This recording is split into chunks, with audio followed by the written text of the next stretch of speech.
Well, welcome back. We're going to switch our gaze now from making accurate diagnoses to understanding how good physicians with good diagnostic skills sometimes still make bad diagnoses. Diagnostic error is really the elephant in the room in the patient safety movement. Almost all interventions designed to enhance safety to date have focused on ensuring that the right patient gets the right diagnostic test or the right prescribed treatment. And they assume that the diagnosis that prompted that therapeutic decision was correct.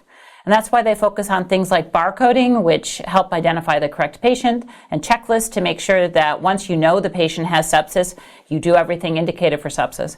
But we still haven't been able to figure out a good and systematic way to minimize or identify diagnostic error when it occurs. Now, when we think about what it takes to make a correct diagnosis using our differential diagnosis and test interpretation that we've been working on, we can identify several steps. And some of these steps involve knowledge and some involve skill. And these are relevant to some of the patients we've been talking about. So first off, when you see a patient, you have to establish a differential diagnosis. That requires knowledge and judgment, as we've been talking about.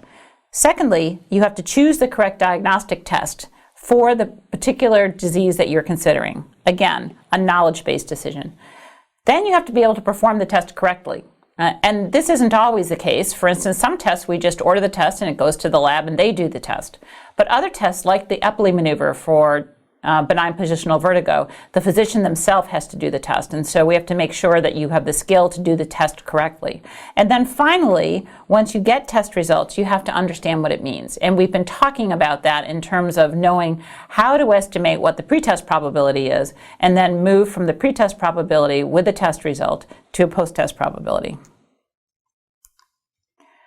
Finally, all of these steps, every single one of them, can be impacted not only by deficiencies in knowledge or skill, but by the presence of cognitive biases. And we're going to spend a lot of time today talking about those.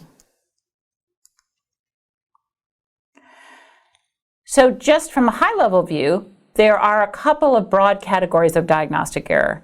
The first is what I would call clinical input error. And this occurs when the wrong data is collected from the patient. So it could be due to a lack of clinical encounter skills. So for instance, somebody could ask the wrong history questions or incorrectly interpret the physical exam. In the case that we've been working on, if the initial resident didn't pick up the fact that the patient had a weak arm and thus misdiagnosed the patient as just having isolated vertigo rather than vertigo and paralysis of an arm, this would be an input error. The second category of errors is what I call clinical analysis errors. In that situation, we have all of the right data. We took an absolutely perfect history and an absolutely perfect physical exam and interpreted it correctly, but we didn't put things together well. And the causes of these clinical analysis errors could either be a lack of knowledge on the part of the physician. For instance, maybe the patient has a disease that you don't know about, or whose disease characteristics you've mistaken. Or, as I mentioned on the last slide, cognitive biases, which are mental models that trip us up, even if we do have the right knowledge. We're going to begin by understanding how experts view thinking and error. And this has actually been a very big topic of cognitive neuroscience over the past 2 decades. What I want you to take home from this talk is that we are, no matter how deliberate and how definitive and careful we are in our work on a daily basis, we're essentially creatures of habit. And it's only when habits fail that we resort to more conscious forms of thinking.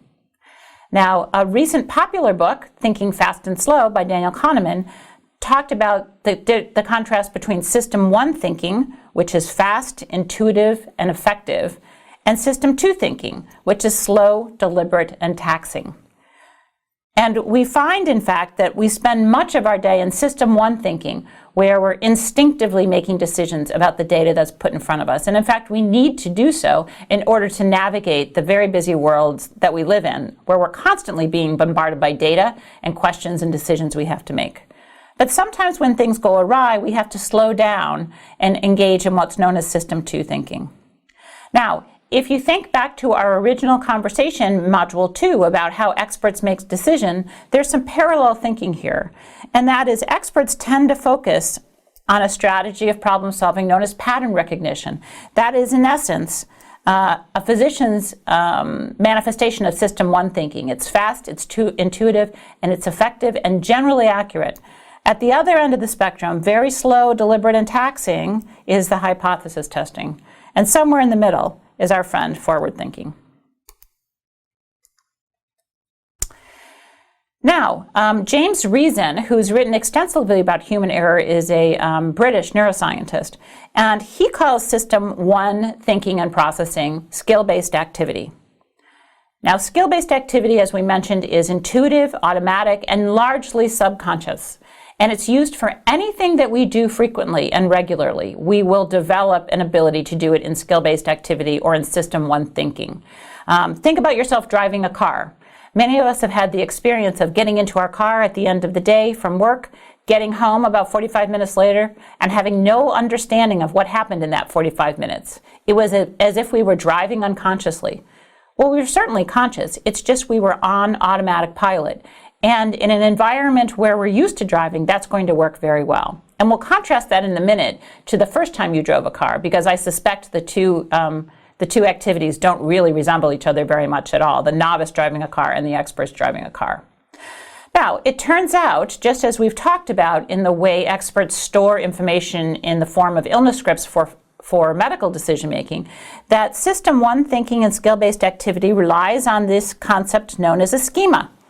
And a schema is a set of diagnostic and therapeutic information in the medical environment that's packaged together as pre-programmed connection between thought and action. So some people have called that stored patterns of pre-programmed instruction. You have that in your car driving, and once you consciously activate the decision to drive a car, the performance flows pretty automatically. But importantly, when you're working in System 1, built into those schema are these periodic monitoring checks at critical periods where your brain knows you have to actually, for some instant, stop and pay attention to what's going on. It's really remarkable how this happens, but once you know about this idea of System 1 and skill-based activity thinking, you'll be able to recognize it in yourself and in others. So pay attention as you look around you this week. Now, as I said, schema will develop for anything you do very frequently, and they tend to be context and individual specific. So some people do a lot of things the same on a daily basis, and some things do a more wider variety of things.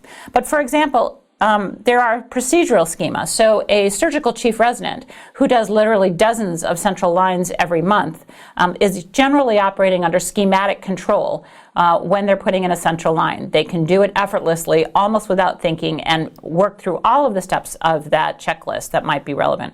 So is the same as we see a CT surgeon who's doing a CABG or a coronary artery bypass grafting, for those of you who are not familiar with that mnemonic. But importantly, a new intern inserting a central line is not going to be under schematic control or System 1 control. That's what I mean about situation being context and individual specific. And if, in fact, the chief resident who learned to do central lines only learns to do them at one site, for instance, the internal jugular line, when you ask him to put in a central line in a different site, for instance, in the subclavian area, they may not function under schematic control for that specific context. Now, it doesn't have to be procedures. Schematic control exists for cognitive decision-making and action as well. So an internist who spends much of their day diagnosing high blood pressure and treating high blood pressure actually largely does that effortlessly without a lot of conscious thought until the blood pressure runs into trouble. And similarly, a rheumatologist diagnosing gout might similarly be operating under schematic control. Now, it's important to understand that a schema, which is that pre-programmed set of instructions, occurs, as I said, for almost any activity you do on a regular basis and you do until you get good at it. They can be very, very complex, as the surgeon doing a bypass operation suggests. And they're really limited only by your own brain capacity. People who have expertise in a wide variety of fields have schema in a wide variety of fields as well. Now, rule-based activity is midway between System 1 and System 2. It's used for situations that are familiar to us, but not exactly everyday occurrences. Or they're sometimes used when you thought it was a familiar situation and launched your approach to the situation with a schema, but then instead needed to try something different because things weren't working out the way you had hoped. Rule-based activity relies on stored rules for generic situations, and they're much less specific than the skill-based decisions. Some people refer to this as the one-size-fits-most type of problem solving. So you can recognize when someone's in rule-based activity because they work in algorithms. They work in these sort of if-then statements. Sounds a lot like the forward thinking we were talking about a few weeks ago, doesn't it? So for example, if the car doesn't start, then check the gas gauge. Now remember, we said car driving for most of us who've been driving all our lives is under schematic control.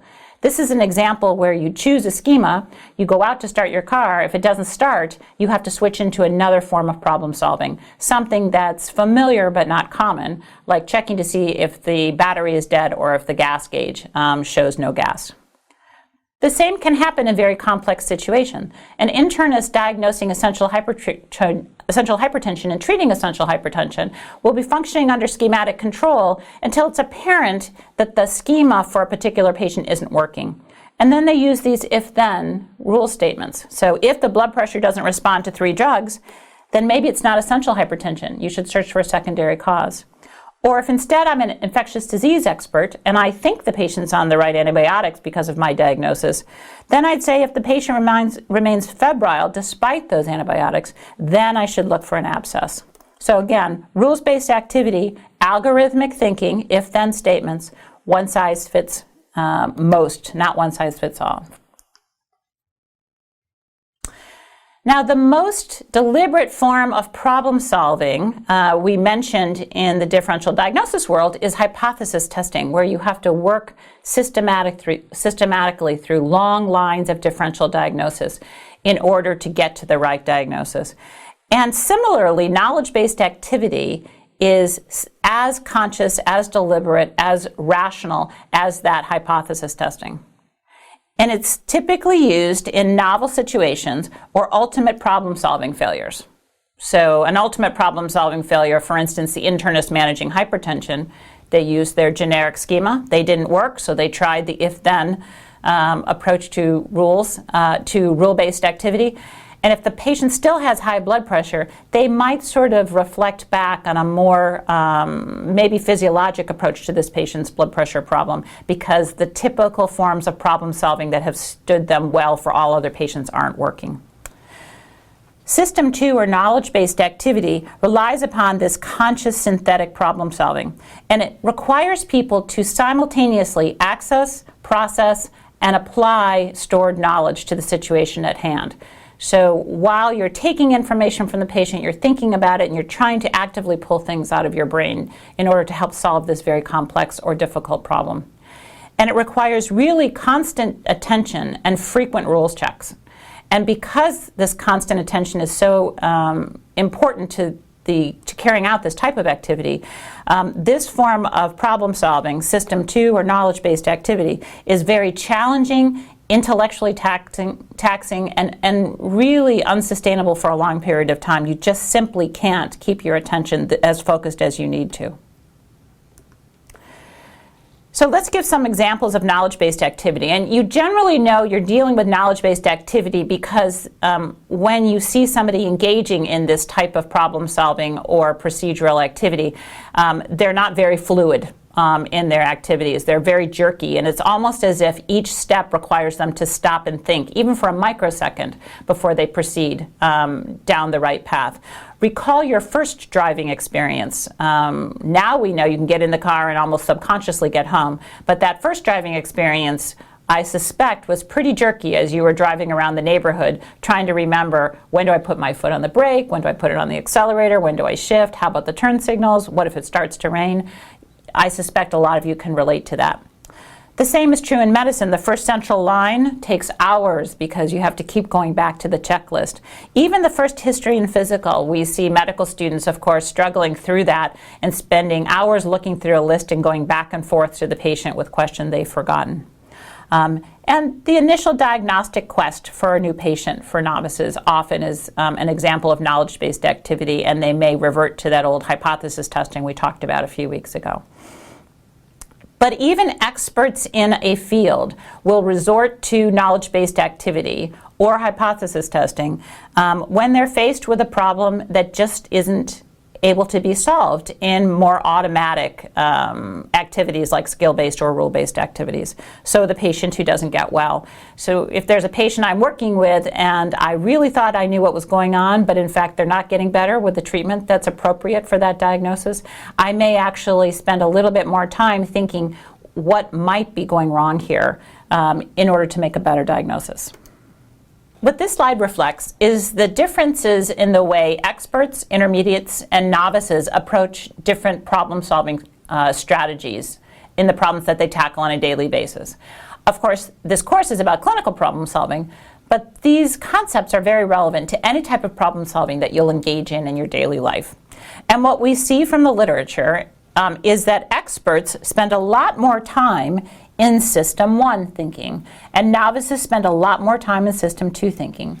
In fact, some people define expertise by the proportion of time you spend on your daily workday in System 1 type activities. Now, many people make the mistake of saying that System 1, which is intuitive, fast-paced, snap judgments that are subconscious, must be intellectual laziness. And what we all really want to be working in is in System 2, because that's much more methodical and thoughtful. But in fact, remember what I said about System 2 work. System 2 work is so intellectually taxing that it's difficult to sustain it for a very long period of time. And so people tend to give in before the best solution is arrived at. And when you look at the percent of errors, you see that the error rate is much higher in System 2 thinking than it is in System 1 thinking. Doesn't mean that System 1 thinking has no errors, and what we'll see in a minute is the types of errors that occur vary depending on whether you're working in skill-based activity, rule-based activity, or knowledge-based activity. So, let's stop for a quiz. Experts, or people who are considered to be experts, number 1, use more System 1 thinking and make fewer errors. Number 2, use more System 2 thinking and make fewer errors. Or number 3, use more System 2 thinking and make more errors. Got the answer? Sure you did. It's number 1. Use more System 1 thinking and make fewer errors. That's the characteristic of an expert. Now, as we alluded to in that last slide, what's really interesting about work on cognitive errors is that the type of error you make depends on the type of thinking or activity you're engaged in at the time the error occurs. When you're working in System 1 or skill-based activity, the types of errors you make are known as slips. And these are execution errors. You plan to do something correctly, you planned a specific outcome, and yet there was a disconnect between what you intended and what actually happened. In contrast, System 2, and we're going to lump together here those rule-based, the algorithmic if-then, and knowledge-based activity. When an error occurs then, it's known as a mistake. And these are really planning errors. You chose the wrong good enough rule, and you didn't actually pursue the right steps in your knowledge-based activity. These are normal and anticipatable cognitive errors that happen even to the very best of physicians. And I want to contrast them very deliberately with what I'll call violations, which are errors that result from a disregard for appropriate established protocols. These are not cognitive errors. These are errors related to professionalism. So let's look at System 1 errors for a few minutes. System 1 errors are skill-based activity errors. Remember, this is the intuitive, fast-paced, almost subconscious decision-making and action. Occur when the right solution was chosen, but the outcome was not what was intended. And this tends to occur when there's an imbalance between those internal monitoring checks and the automatic activity. Remember I said the schema that drives System 1 behavior, those pre-programmed packets of information and instruction, have built-in monitoring checks. And if something happens to impact those monitoring checks, that's when skill-based slips will occur. So these are heavily impacted by stress, fatigue, boredom, multitasking, and workload. Multitasking, like paying attention to your phone when you're supposed to be actually paying attention to a monitor. So here's a couple of types, categories of System 1 errors, and the cognitive psychologists love categories, and when you read about these issues, you'll find a lot more of them, but I want to give you a couple of very common ones. The first is a distraction error, and this is where the periodic checks that you need to engage in are decreased. We'll give an example on the next stage, but if somebody actually interrupts you while you're doing something, that may actually cause a distraction error. It seems pretty obvious. A capture error occurs when the need for monitoring increases and you didn't monitor it. I'm going to use another car analogy for this. So if in fact you normally drive home and you leave your work and go directly home, but then today you're told you need to stop and pick up the child at a friend's house before you get home, unless you pay attention very deliberately to that turnoff where your child is, you're going to arrive home without the child. And I think it's happened to all of us. That's known as a capture error because we needed to change our monitoring pattern for the usual schema. And if we didn't deliberately do that, we end up with a mistake, with a slip. So clinical examples, how does this happen in the real world? Well, diagnostic input error or distraction error occurred. One example we used, a resident was reading a chest x-ray, and in the process of reading the chest x-ray was interrupted to deal with a patient who was having a contrast reaction in the next room. Came back to read that chest x-ray, but started off again at the wrong spot and therefore missed a pneumothorax. So that's known as a distraction error. Therapeutic errors occur as well. For instance, an anesthesiologist who's used to administering a series of drugs in a particular speed is now given a new antibiotic that requires a different infusion rate. And so in order for him to actually process that into his usual work in the operating room, he'll have to build a new schema to incorporate new monitoring steps, and if they don't, that will result in a capture error and a slip related to this particular infusion of antibiotics. Rule-based activity errors are planning errors. They're mistakes. And there's two broad categories of these. One is what some people have called the strong but wrong rule. So it's a good rule misapplied for the circumstance. You picked the wrong rule for the situation at hand. Or a bad rule, and that is a clinical rule that was anecdotally driven and should never have made it into your list of good rules. It just happened to work once, and you tended to extrapolate it to other situations.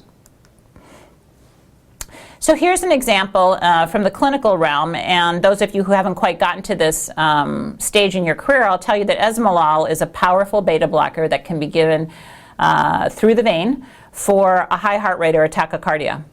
And there is a very strong rule that says if tachycardia is causing hypotension, you can give esmolol, stop the tachycardia, and the hypotension or low blood pressure will go away. Well, that works very well, but it's a strong but wrong rule if the tachycardia was not the cause of the low blood pressure, but in fact was the result of the low blood pressure. So an example of a rule that generally is not bad, but you have to use it in the right circumstance. So that is a mistake. Second rule-based example of a mistake, good, strong but wrong rules, give thrombolysis when angioplasty is unavailable. So in patients who have an acute coronary syndrome and can't get to a cardiac catheterization lab in the right amount of time, the strong rule is to give thrombolysis. That would be a wrong rule if you misdiagnosed the patient and they were not having an acute coronary syndrome, or perhaps were having something as bad as a dissecting aneurysm, in which case thrombolysis would be a really bad thing to give. So those are classic mistakes that we see in medicine. System 2 errors, or errors that occur in knowledge-based activities, again, mistakes, these are really interesting because they speak specifically to how we think and learn in a given environment and are quite relevant to this course. So knowledge-based activity errors occur when there are problems accessing the appropriate stored knowledge and applying new information. And that may occur if there are limitations in knowledge. As I said, if you haven't read enough and haven't stored it in a way that you can use that information in the clinical environment, you are not going to be able to make good diagnoses because you won't have the knowledge to recognize what's in front of you. But it also is a problem sometimes with short-term memory. And remember, as we started this course, we talked about the limits of short-term memory or working memory. Humans can really pay attention to about 7 plus or minus 2 elements at any given time. And so that's why we work so hard with our processing to get our problem lists down to 7 or fewer problems so that we can really pay attention without taxing our short-term memory and our working memory too strongly. Another type of problem we see that results in knowledge-based activity mistakes is the strong tendency to fit the problem into something we've seen before. And this refers to biases in long-term memory. Why do we do this? Why do we try and fit the problem into something we've seen before? It's largely because of the observation that it takes so much energy to be working through step by step by step, either a procedure or a diagnostic pathway. So we sort of give in and give up to a good enough fit. And that's why we run into difficulty if our major form of clinical problem solving is hypothesis testing. And there are biases that we can anticipate and perhaps begin to look out for that will tell us how those mistakes might be made. But unfortunately, biases and problems with short-term memory are the most difficult problems to analyze and recognize because they're largely hidden to us. When we make a slip error, we know it. For instance, if you're typing on a computer and you hit the wrong key, you almost instinctively know that you hit the wrong key. That's not the case with knowledge-based errors, and we'll talk about why in just 1 minute. So let's talk about some common cognitive biases.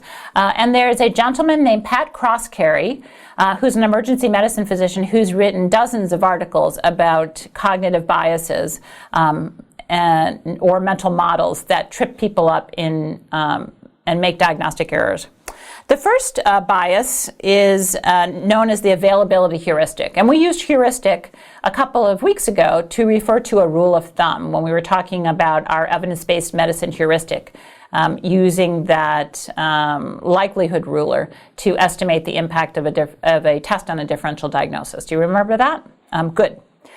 So the availability heuristic says that common things are common. And so the patient in front of me, I'm going to instinctively think, is more likely to have what the last patient had than something I've never heard of before. So the availability heuristic occurs all the time. If I saw a patient this week who had a bad pneumonia and it turned out it was due to resistant Klebsiella, and now I have a similarly sick patient, I'm going to guess that person has a Klebsiella pneumonia too, just on the top of my head without even going much farther. So that's known as the availability heuristic. Confirmation bias. Confirmation bias is everywhere in medicine and actually in our day-to-day work as well. And confirmation bias means that you give preferential attention to data that supports your initial hypothesis or decision rather than something that refutes your initial hypothesis or decision. Some people have referred to this as the travel bias. So if you get on the wrong train, going from Washington, D.C. to Minneapolis, Minnesota, and you look out the window and you see palm trees, confirmation bias says, you'll say something like, oh, isn't it nice that they planted palm trees between Washington, D.C. and Minneapolis, rather than saying, oh my gosh, I got on the wrong train. This happens all the time with medical diagnoses. A patient is given a diagnosis like pneumonia, and I decide they have pneumonia, begin to treat pneumonia, and pay attention to everything that supports my diagnosis and try and explain away things that don't support it. Now, all of you are thinking to yourselves, why would doctors ever do it? And the reason we do it is because you're hardwired to do this. It's a way that we help ourselves get through the day, but now that you know about it, you can begin to take some steps to protect against it. Third kind of bias you should know about, overconfidence bias. Some people call this eminence-based medicine as a play on words in contrast to evidence-based medicine. This is relying heavily on the opinion of experts. You're confident that someone before you had the right diagnosis. Now, when we applied these biases in the clinical world of our internal medicine residency program, we found that experts were quite variable, what people considered experts. It might just be the person who was a year ahead of you. So the intern thought the resident was the expert. The third-year medical student thought the fourth-year medical student was the expert. But it also could be the person who saw the patient first. So the primary team were experts in the eyes of the cross-cover team. So it's a common bias we have to avoid falling into from a trap perspective, because it prevents us from picking up our colleagues' mistakes, and that's something that we need to agree to do as a profession. Another interesting type of bias called premature closure, and that is stopping after one diagnosis and assuming the patient has one diagnosis when in fact they may have one or more diagnoses. There's an aphorism that the emergency medicine physicians commonly use, and that is the most commonly missed fracture in any given patient is the second one. So you see the first one and you stop looking. A couple of other interesting biases that affect us as a culture.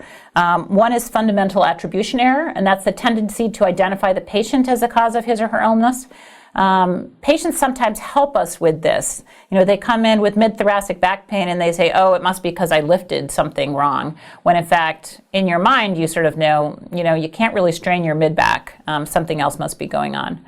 And then there are commission and omission biases. Commission bias means there's a tendency towards action, like test ordering. And in medicine, we tend to punish errors of commission much less than errors of omission. Omission bias is something like a tendency towards inaction, like nihilism.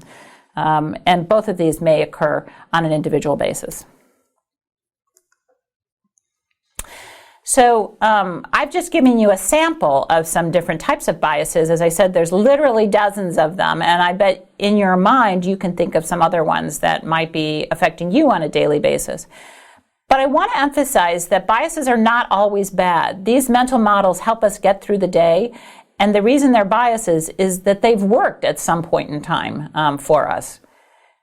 It's very difficult to identify your own biases, even when looking back at a case that didn't go well, because if I'm looking back at a case that I misdiagnosed, the same biases will be in place when I'm reanalyzing that case than as were when I analyzed it in the first place. And so if I really want to uncover some biases and correct some problems in my thinking, I need to get a friend to help analyze cases that didn't go well with me. And so that's one of the challenges I'm going to leave you with, is how do we learn to identify errors due to cognitive biases and learn from them? First, appoint a designated critic, or some people have said a designated cynic or designated curmudgeon, somebody whose job it is to demand that you justify your diagnosis and treatment plan. This is a good thing to do in teams to avoid the concept of groupthink, where everybody is trying to be a member of the team and support people who are leading the team. And sometimes even if they have a little inkling that maybe they're going off on the wrong path, they'll swallow their uncertainty and just agree to go along with the rest of the team. We'd like to think that doesn't happen, but it does. And one way we as team leaders can prevent it from happening is to actually specifically articulate that you want John or Mary or Susan or Ahmed to be the designated critic today, and make sure that none of you fall into problems of confirmation bias, overconfidence bias, or availability heuristics. Cognitive discipline. Making yourself work through the systematic process to differential diagnosis that we've been engaging in the past several weeks is a great way to do this, even if you know instinctively that that patient has disease X. Now, should you do this with every single patient?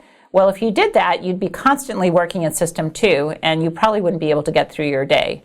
But stopping every now and then to clear your head and make sure that you're not falling into a dysfunctional trap makes a lot of sense. And the final thing, and my colleague Matt Roosevelt is going to join us in a minute to talk about this, is what I would call reflection and analysis. Matt and his colleagues at San Francisco General Hospital have developed a strategy of working backwards on your forward thinking to identify where you might have deviated from and what data you overemphasized or underemphasized. So before I turn it over to Matt, who's currently a chief resident in internal medicine at San Francisco General, I want to leave you with one question. After listening to this lecture, can you tell me, do cognitive biases happen rarely and are easy to avoid if you're smart enough, or happen commonly and are difficult to avoid without conscious thought? And the answer, of course, I know you get this, number 2. They happen commonly and they're difficult to avoid without conscious thought. So let's think about ways to structure our conscious thought in the next section.